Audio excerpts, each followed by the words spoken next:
And so the question answers itself, in my experience, when people say, do you think the Prime Minister of Britain's involved? And my reply is he the Prime Minister of Britain?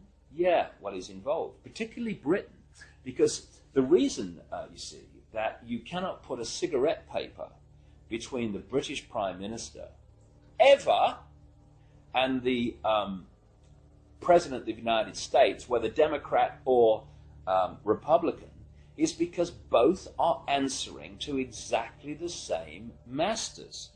And Blair and Bush, who are gophers, I mean, the real power you don't see. They're just, they're on public display, they're still at gopher level.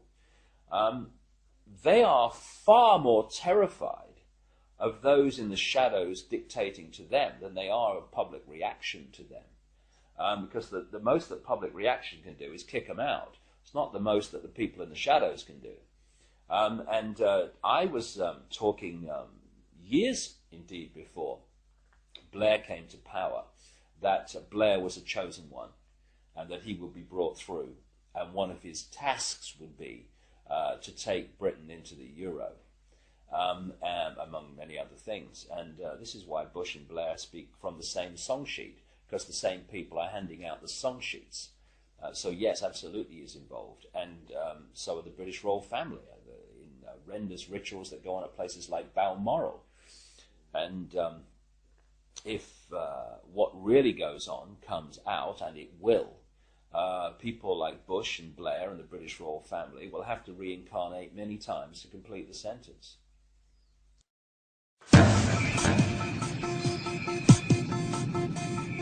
Let's do it.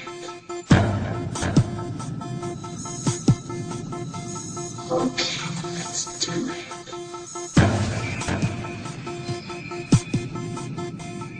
Let's do it.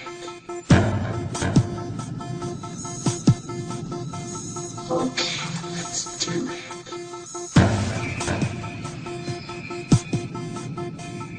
Let's do it.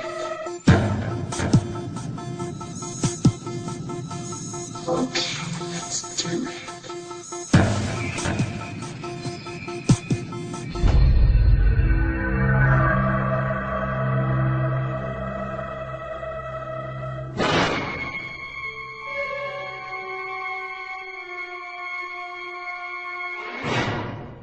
I was an FBI agent for 27.5 years. At the time of my retirement, I was the senior special agent in charge of the FBI Los Angeles Division. I have been qualified in the courts as an expert on cults and satanic ritual abuse. I have information from various sources that judges, law enforcement, prosecutors, attorneys, doctors, and many prominent individuals, including actors, actresses, professional football and baseball players, are involved in these type activities.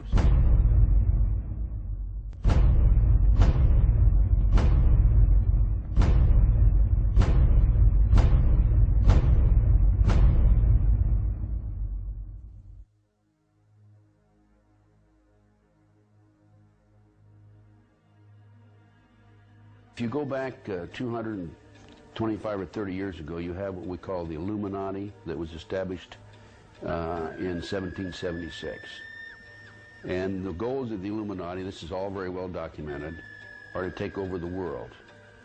One of the best ways of taking over the world is to control people's minds and to take over a country through the control of the minds.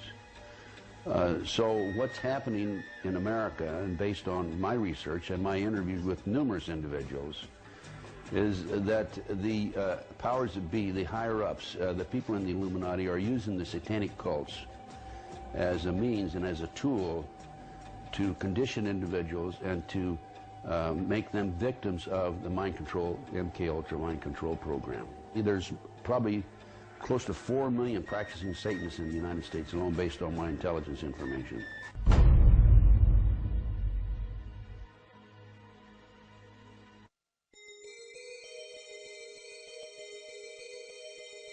If the many authors on the subject of the occult are correct, and Tony Blair has been initiated into the 33rd degree, then his pseudo-Christian morals will be compromised by the fact that devil worshippers and high-ranking Freemasons have walked through the corridors of power hand in hand for centuries.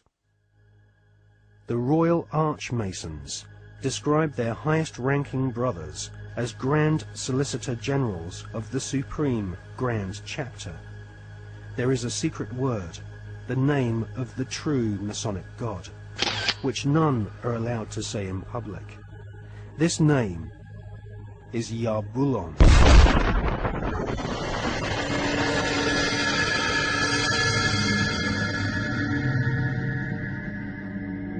The Masonic God is not the same God of the Bible, which the Masons call Adonai. Yarbulon has been described by Christian minister Canon Brian Brindley as an unholy compound of the Hebrew name of God, Jehovah, with the heathen names for Baal and Osiris. The highest ranks of Freemasonry utter Yarbulon as the one sacred and mysterious name of God.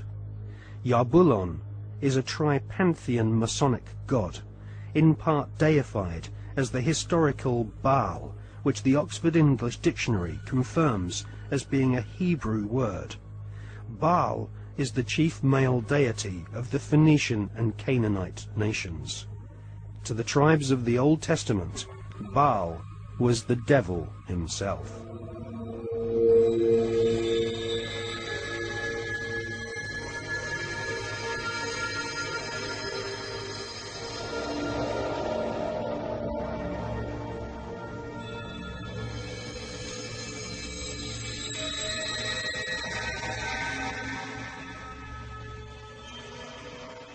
Albert Pike is America's most celebrated Freemason.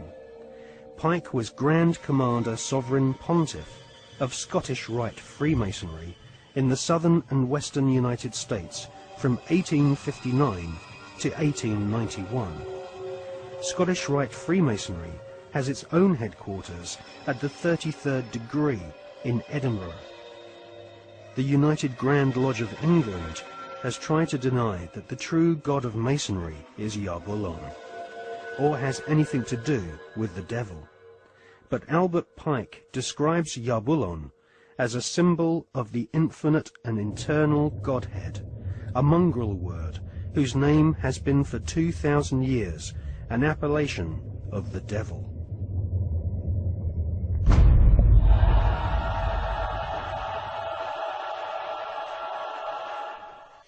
On the 14th of July, 1889, Albert Pike issued these instructions to 23 Scottish Rite Supreme Councils throughout the world. We worship a God, but it is the God that one adores without superstition. To you, Sovereign Grand Inspectors General, we say this, that you may repeat it to the brethren of the 30th,